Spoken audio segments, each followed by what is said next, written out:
بسم اللہ الرحمن الرحیم۔ سورہ نساء کی آیت نمبر 34 کے اندر اللہ تعالیٰ نے نیک بیوی کی 2 خوبیاں بیان فرمائی ہیں۔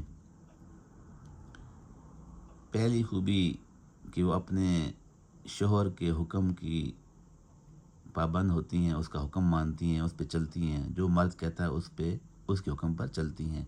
پہلی خوبی جو نیک بیوی کی اللہ تعالیٰ نے بیان فرمائی وہ یہ ہے۔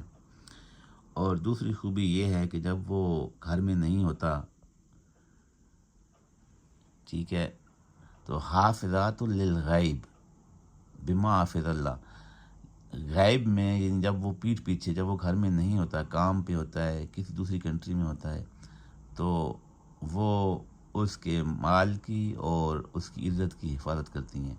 تو یہ 2 خوبیاں اللہ تعالیٰ نے اس آیت میں بیان فرمائی۔ آئیے سنتے ہیں۔ اعوذ باللہ من الشیطان الرجیم، بسم اللہ الرحمن الرحیم۔ الرجال قوامون علی النساء بما فضل اللہ بعضهم علی بعض وبما انفقوا من اموالهم، فالصالحات قانتات حافظات للغیب بما حفظ اللہ۔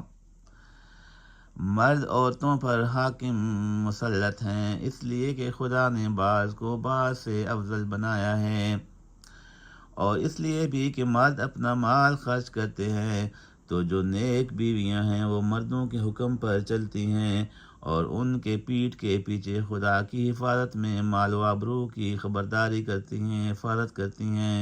صدق اللہ العظیم و صدق رسول اللہ صلی اللہ علیہ وسلم۔